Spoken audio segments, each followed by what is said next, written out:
आज का जो हमारा पहला प्रश्न है वह है छत्तीसगढ़ में प्रचलित कौन सी लोक कला गीली मिट्टी पर बनाई जाती है। पहला चौका, दूसरा हरितालिका, तीसरा सवानही, चौथा नोहडोरा। इसका जो सही आंसर है वो है हमारा ऑप्शन चौथा नोहडोरा। नोहडोरा जो है वो मुख्य रूप से गीली मिट्टी से बनाई जाने वाली लोक कला है। अब है अगला, भरथरी गीत का प्रमुख वाद्य क्या है। पहला सारंगी, दूसरा तंबूरा, तीसरा वीणा, चौथा नारंगी। इसका जो सही आंसर है वो है हमारा ऑप्शन पहला सारंगी। सारंगी जो है वो भरथरी गीत का प्रमुख या मुख्य वाद्य यंत्र है। अब है अगला, डंडा मूलतः किस भाषा का गीत है। पहला उड़िया, दूसरा पंजाबी, तीसरा मराठी, चौथा छत्तीसगढ़ी। इसका जो सही आंसर है वो है हमारा ऑप्शन चौथा छत्तीसगढ़ी। छत्तीसगढ़ का डंडा जो है वो मूलतः छत्तीसगढ़ी भाषा का गीत है। अब है अगला, चंदोनी लोक गायन के प्रमुख पात्र कौन है। ए लोरिक चंदा, दूसरा दुष्यंत शकुंतला, तीसरा रांझा हीर, चौथा नल दमयंती। इसका जो सही आंसर है वो है हमारा ऑप्शन पहला लोरिक चंदा। लोरिक चंदा जो है वे चंदेनी गोंदा या चंदौनी के लोक के मुख्य पात्र हैं, जिसमें लोरिक और चंदा के प्रेम के बारे में यह गायन किया जाता है। अब है अगला, उराव जनजाति कौन सा नृत्य करती है। पहला सरहुल नृत्य, दूसरा कक्सार नृत्य, तीसरा गौर नृत्य, चौथा बिल्मा नृत्य। इसका जो सही आंसर है वो है हमारा ऑप्शन पहला सरहुल नृत्य। सरहुल नृत्य जो है वो उराव जनजाति के द्वारा किया जाता है। अब है अगला, पंडवानी गायन किस ग्रंथ पर आधारित है। पहला शिवपुराण, दूसरा रामायण, तीसरा महाभारत, चौथा श्रीमद् भगवत। इसका जो सही आंसर है वो है हमारा ऑप्शन तीसरा महाभारत। पंडवानी का गायन जो है वो मुख्य रूप से महाभारत ग्रंथ पर आधारित होता है और उसके जो गाथा होती है उसे यहाँ पे बताया जाता है। अब है अगला, बिल्मा नृत्य आयोजन होता है। पहला ग्रीष्म ऋतु में, दूसरा वर्षा ऋतु में, तीसरा बसंत ऋतु में, चौथा शीत ऋतु में। इसका जो सही आंसर है वो है हमारा ऑप्शन चौथा शीत ऋतु में। शीत ऋतु में बिल्मा नृत्य जो है वो आयोजित की जाती है। अब है अगला, ढोकरा शिल्प का प्रमुख केंद्र कौन सा है। पहला कोंडागांव, दूसरा रायपुर, तीसरा बस्तर, चौथा दुर्ग। इसका जो सही आंसर है वो है हमारा ऑप्शन पहला कोंडागांव। कोंडागांव जो है वो मुख्य रूप से शिल्प ढोकरा शिल्प के लिए प्रसिद्ध है और यहाँ पे और भी शिल्प जैसे बांस शिल्प है टेराकोटा है जैसे शिल्प का प्रमुख केंद्र है। अब है अगला, रहस्य के रंगमंच को कहा जाता है। पहला हेमारू, दूसरा होल, तीसरा गीत, चौथा बेड़ा।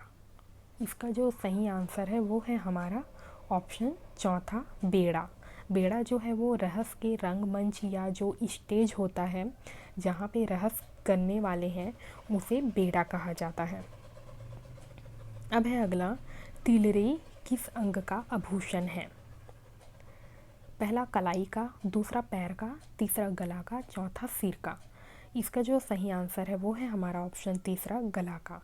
तिलरी जो है वो मुख्य रूप से गले में पहना जाने वाला आभूषण है। अब है अगला प्रश्न, कौन सा पारंपरिक नृत्य भगवान श्री कृष्ण की पूजा के प्रतीक के रूप में किया जाता है। पहला सुवा नृत्य, दूसरा राउत नाचा, तीसरा कर्मा नृत्य, चौथा गेड़ी नृत्य। इसका जो सही आंसर है वो है हमारा ऑप्शन दूसरा राउत नाचा। राउत नाचा जो है वो मुख्य रूप से राउत जनजाति द्वारा किया जाता है और वे श्री कृष्ण को अपना भगवान मानते हैं और वे उनके वंशज मानते हैं खुद को। अब है अगला, मुड़िया जनजाति कौन सा नृत्य करती है। पहला सरहुल, दूसरा मांदरी, तीसरा सैला, चौथा कर्मा। इसका जो सही आंसर है वो है हमारा ऑप्शन दूसरा मांदरी। मुड़िया जनजाति के लोग जो हैं वो मुख्य रूप से मांदरी नृत्य करते हैं। अब है हमारा अगला प्रश्न, किस पारंपरिक छत्तीसगढ़ी लोकगीत में गंगा का नाम बार बार आता है? पहला जवारा, दूसरा भोजली, तीसरा सुआ, चौथा सोहर। इसका जो सही आंसर है वो है हमारा ऑप्शन दूसरा भोजली। भोजली जो है वो मुख्य रूप से छत्तीसगढ़ी लोकगीत है जिसमें गंगा का नाम बार बार आता है। अब है अगला, धनकुल गीत कहाँ गाते हैं? पहला बस्तर में, दूसरा बिलासपुर में, तीसरा सरगुजा में, चौथा रायपुर में। इसका जो सही आंसर है वो है हमारा ऑप्शन पहला बस्तर में। धनकुल गीत जो है वो मुख्य रूप से बस्तर में रहने वाले जो आदिवासी हैं उनके द्वारा गाया जाने वाला गीत है। अब है अगला, जस गीत क्या है? पहला देवी पूजन गीत है, दूसरा दीपावली गीत है, तीसरा विवाह गीत है, चौथा जन्म गीत है। इसका जो सही आंसर है वो है हमारा ऑप्शन पहला देवी पूजन गीत। जस गीत जो है वो मुख्य रूप से देवी पूजन गीत को कहा जाता है। अब है अगला, बांस गीत गायन में निम्न में से किस वाद्य यंत्र का उपयोग होता है? पहला मंजीरा, दूसरा मृदंग, तीसरा उपरोक्त में से कोई नहीं, चौथा ढोल। इसका जो सही आंसर है वो है हमारा ऑप्शन तीसरा उपरोक्त में से कोई नहीं, क्योंकि जो बांस गीत जो है वो मुख्य रूप से बांस के द्वारा ही इसे गाया जाता है, बांस गीत को। और वाद्य यंत्र जो होता है वो मुख्य रूप से बांस ही इनका वाद्य यंत्र होता है, क्योंकि बांस के द्वारा ही यह गीत गाया जाता है। और साथ ही इसमें कोई भी उपरोक्त और भी जो वाद्य की आवश्यकता नहीं पड़ती है, खाली बांस के द्वारा इसे गाया जाने वाला गीत है। अब है हमारा अगला प्रश्न, पड़ौनी गीत किस अवसर पर गाया जाता है? इसे पड़ौनी या पठौनी, छत्तीसगढ़ी में इसे पठौनी या भड़ौनी भी कहा जाता है। भड़ौनी गीत किस अवसर पर गाया जाता है? तो पहला मृत्यु, दूसरा फसल कटाई, तीसरा जन्म, चौथा विवाह। तो इसका सही आंसर है हमारा ऑप्शन चौथा विवाह। विवाह के अवसर के दौरान पड़ौनी गीत या पठौनी गीत या भड़ौनी गीत जो है वो मुख्य रूप से गाया जाता है। अब है अगला, बांस गीत कौन गाते हैं? पहला बसदेवा, दूसरा प्रधान, तीसरा देवार, चौथा राउत। तो इसका सही आंसर है हमारा ऑप्शन चौथा राउत। राउत जनजाति के द्वारा बांस गीत जो है वो गाया जाता है और इनके द्वारा जो प्रमुख जो नृत्य किया जाता है वह राउत नृत्य है, जो कि श्री कृष्ण पर समर्पित है। अब है अगला, निम्न में से कौन कान के आभूषण है? पहला लड़की, दूसरा खोटेला, तीसरा ये सभी, चौथा तितरी। इसका जो सही आंसर है वो है हमारा ऑप्शन तीसरा ये सभी। लड़की है, खोटली, तितरी, ये सभी कान में पहने जाने वाले आभूषण के नाम हैं। अब देख लेते हैं अगला प्रश्न, चंदैनी गोंदा है। पहला लोकनाट्य, दूसरा उपरोक्त में से कोई नहीं, तीसरा संगीत, चौथा लोक नृत्य। इसका जो सही आंसर है वो है हमारा ऑप्शन पहला लोकनाट्य। चंदैनी गोंदा जो है वो मुख्य रूप से एक लोकनाट्य है। अब है अगला, नृत्य विहीन प्रमुख छत्तीसगढ़ लोकगीत है। पहला तचौरी, दूसरा डंडा, तीसरा कर्मा, चौथा बांस। इसका जो सही आंसर है वो है हमारा ऑप्शन चौथा बांस। बांस गीत जो है वो नृत्य विहीन लोकगीत है।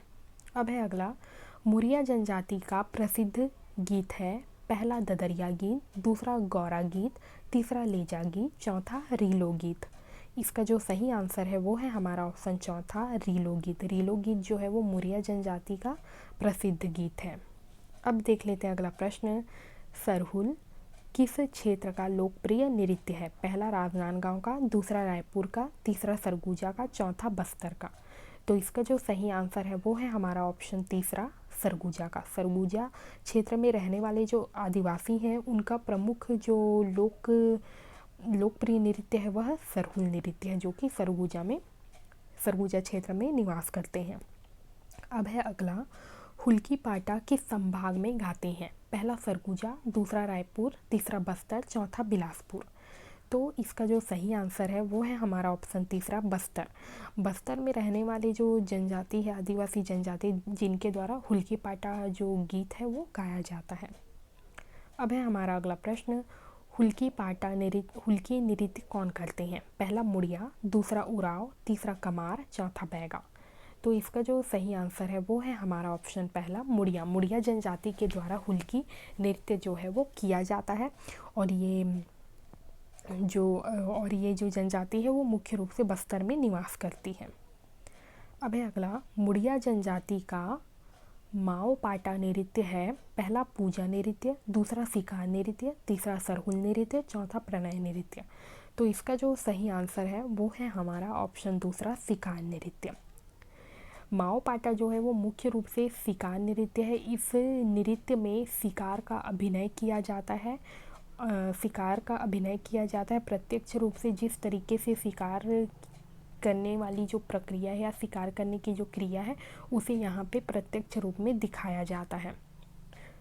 और यह जो है वो मुख्य रूप से मुड़िया जनजातियों के द्वारा किया जाने वाला नृत्य है।